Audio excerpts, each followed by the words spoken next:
Hey YouTube, it's Brandon. Going to be doing another video today on Bitcoin nodes and Umbrel setup. So this is going to walk through the Umbrel setup Bitcoin node and just how to do it. We're going to be using a Raspberry Pi 4. So go ahead and pull the presentation up and move me down to the bottom.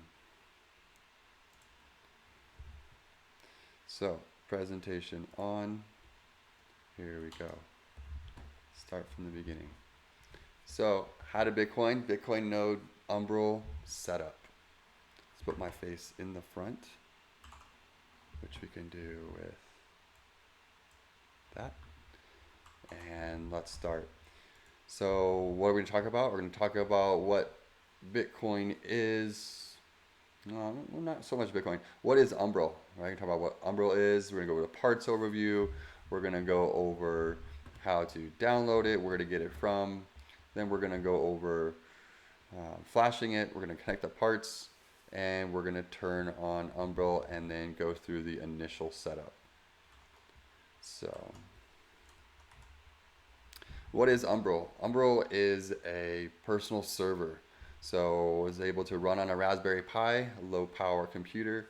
We're going to be able to set up a Bitcoin node on our Umbrel. We're also going to be able to set up a Lightning node, play with channels on there as well.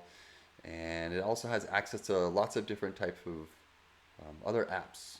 You know, it allows you to connect a Blue Wallet app, allows you to connect a Spectre wallet, allows you to run a Matrix private chat server.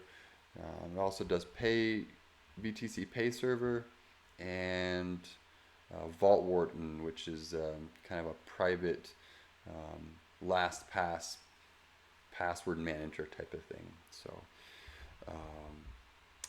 yeah, let's get in. There's a couple icons there showing what you can do with it. And I also actually forgot to mention Tor, so the onion routing network. So allows you to access your Umbrel node from over the network. So parts overview. This is an overview of the parts needed. You need Raspberry Pi, 1 TB SSD, enclosure. You need a micro SD card of at least 16 gigabytes, power supply, Ethernet cable, and a case.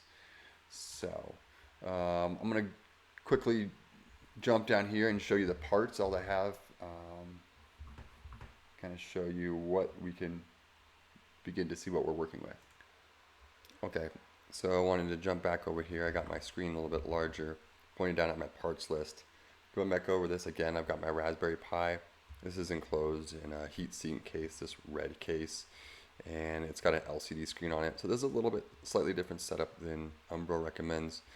You don't need an LCD screen for an Umbrel. They mention, or they recommend the FLIRC Flirk case, which would be a better option if you're just going to be doing an Umbrel, but this will work for our case. Ethernet port, USB 3.0 ports, those are the ports that we're going to be plugging in our hard drive to. That's pretty much it.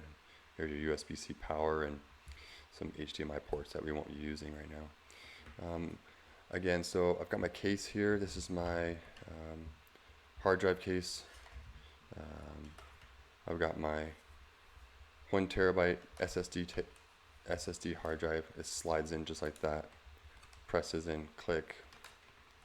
I'm gonna go ahead and slide this case right over the top of it. So that's ready to go.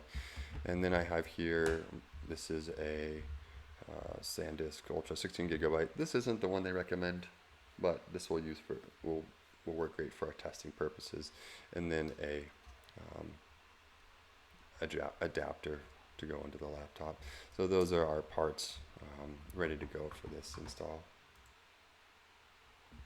Okay, so now we've got our parts together. We can go ahead and download Umbrel. This is the link to download Umbrel.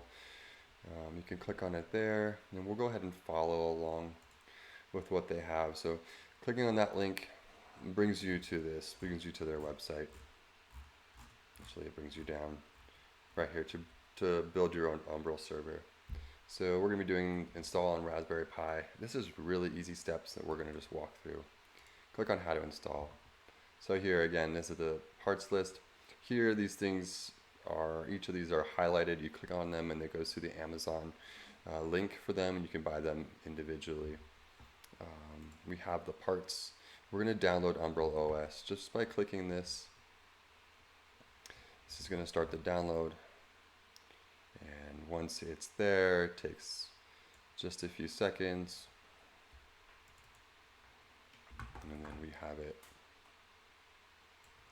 Once we have it, we can move on to the next step. Step 3, download Balena Etcher. So Etcher is I'll click download. And we can download for Windows because I'll be using Windows.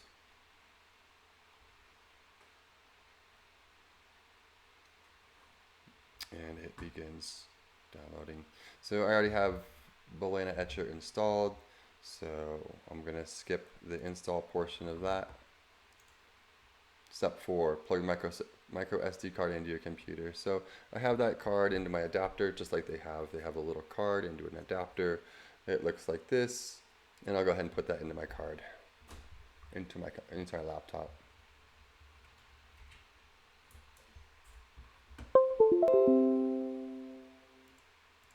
Alright, great. So now I have my 16 gigabyte SD card in my laptop, and the adapter. Can move forward with step 4. It's flashing the Umbrel OS. So you're going to open Balena Etcher, flash the downloaded zip file to the SD card. I'll pull that up for you guys to see. Here we are, Balena Etcher. It's a small program that allows you to flash files to SD cards. So I'm going to click here, flash from file, go to my downloads, click Umbrel OS. It's automatically selected my SD card. This is my 15.9 SD card, and I'll click flash. It's going to pop up with if you're on Windows, it'll pop up with a Windows authentication prompt. Click yes to allow. Decompressing, pulling it out of the zip file, and then it's going to flash to the SD card. We'll pause there. It takes about 2 to 3 minutes. Okay, great. So it's finished flashing. Like I said, it took about probably 3 minutes to finish flashing that SD card. So I can close out this guy, and we'll be done with him for now. So next we're moving on with the steps from Umbrel.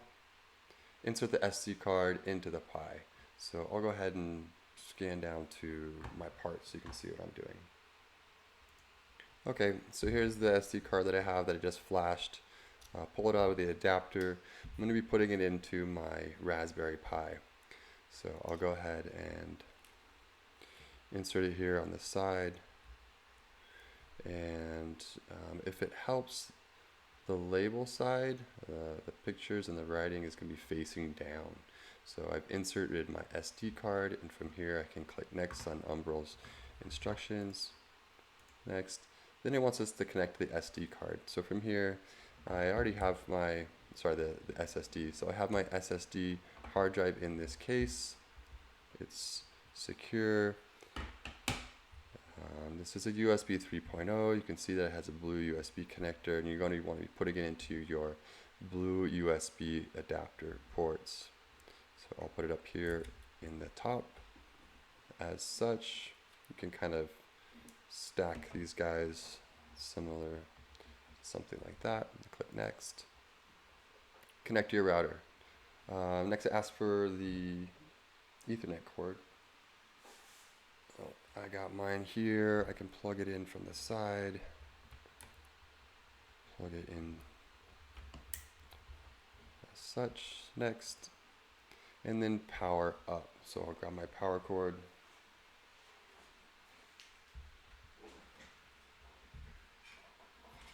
Power cord goes over here on this side. And we have power. So again, if you're following the exact parts from the Umbrel guide, yours won't have an LCD. There's no benefit to having an LCD as of yet that I found with Umbrel. This LCD screen stays white the entire time. So there's no real benefit to getting one. We'll click next on the screen, and it shows that's it. So what it's doing now, it's running through its install. It's actually flashing this SSD hard drive under here. So something to be aware of if you have anything important, any files that you haven't gotten off already, it's going to be flashing them and erasing this entire drive. So that's what it's doing now. And it says in about 5 minutes it will be up and running, and then we'll be able to log into the web interface. So if we go ahead and click on this link right here, umbrel.local, it pops up, and this is still in its early stages. It says it's starting Umbrel. So it's going to spin here. Like I said, takes about 5 minutes before it will bring you to the setup prompt. So we'll wait for that. Okay, great. So here we are. We have gotten to the setup screen for Umbrel. So we'll go ahead and click start. What is your name? My name is Testy. Next, set your password. So you're going to be setting a password to access your Umbrel, right? So I believe by default this password has to be about 10 characters or so, and we're going to go ahead and try this test. And what we're going to do is we're just going to do password 1. Again, this is going to be poor practice, but this is for tests. And so once I create this, I will erase this node. So I'm going to do capital PASSWORD 1. I do it twice just to get a default password in there that's easy for me to remember to set up on this test device. I'll go ahead and click next. Confirm.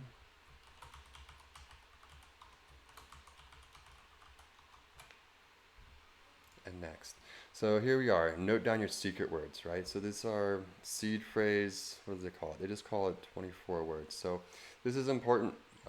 This is just going to be a demo node, so this isn't going to be something that I'm going to be keeping long term, but I'm going to go ahead and show you what you're going to be looking at. So we'll go ahead and click next.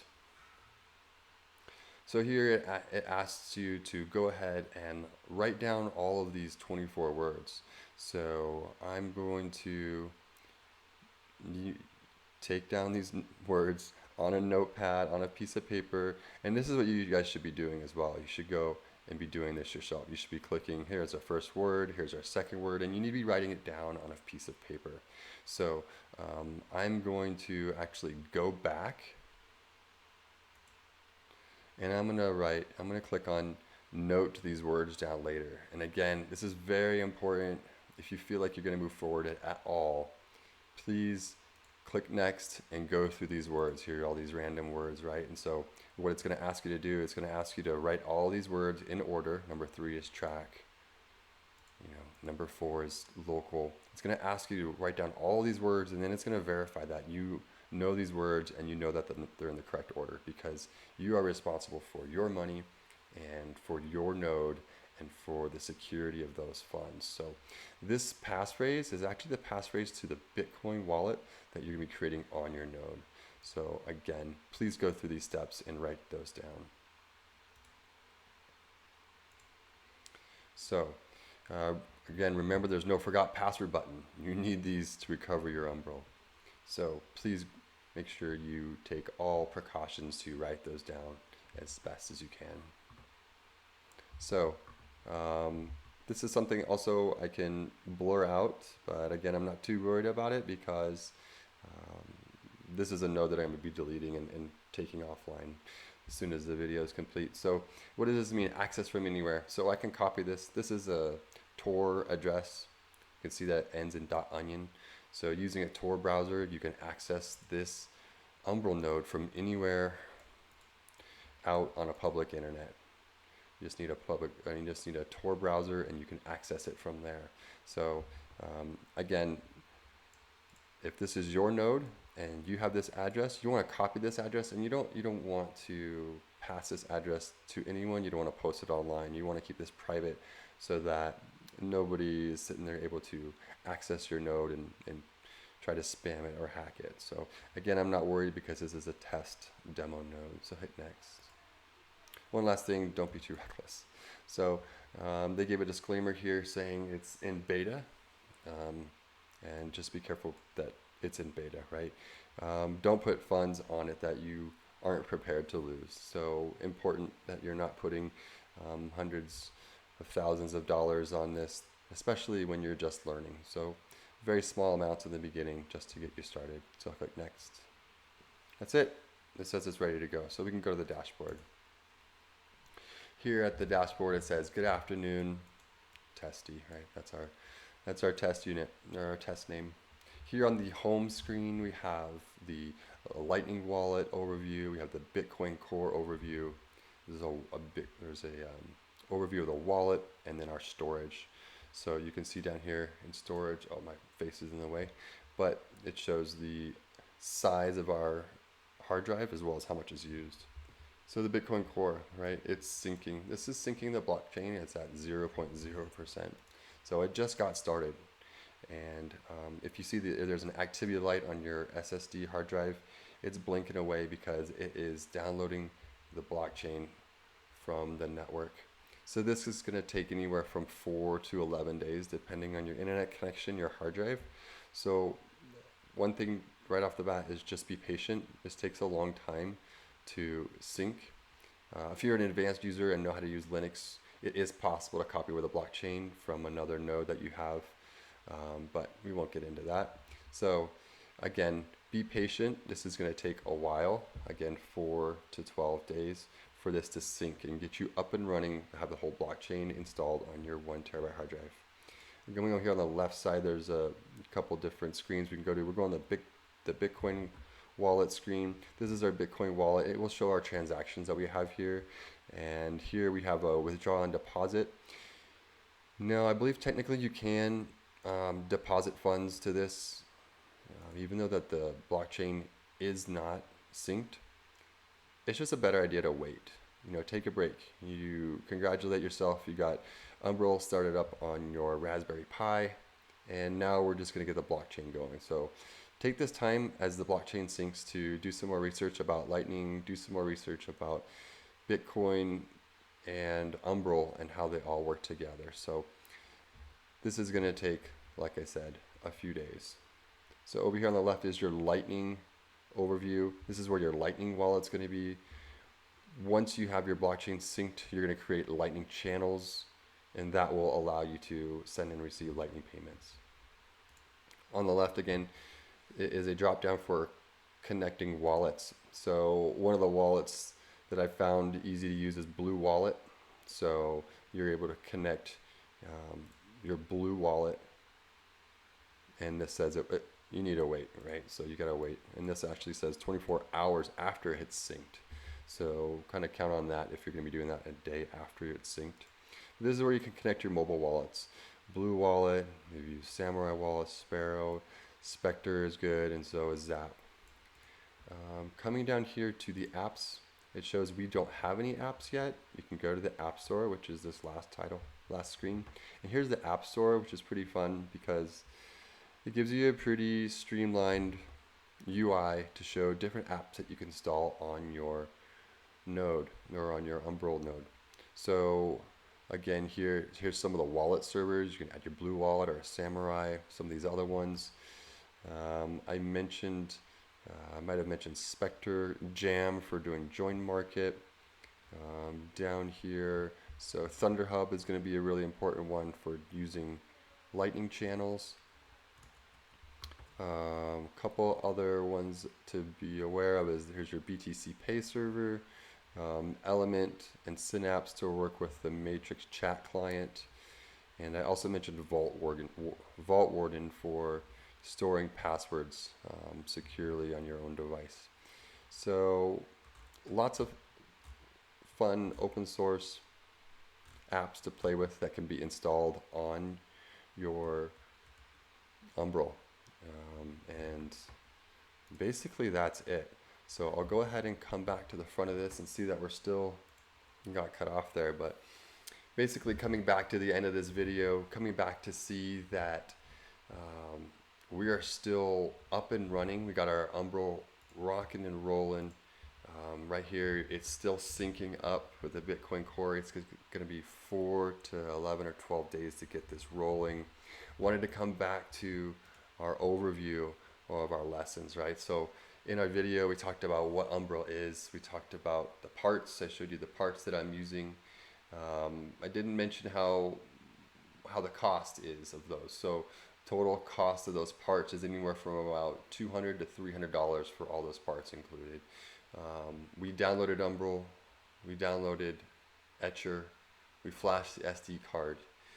We put the SD card into the Raspberry Pi, we plugged it all up, and we went through the setup. So that's all for this video. Thank you very much, guys. I look forward to helping and sharing more videos in the future. Thank you.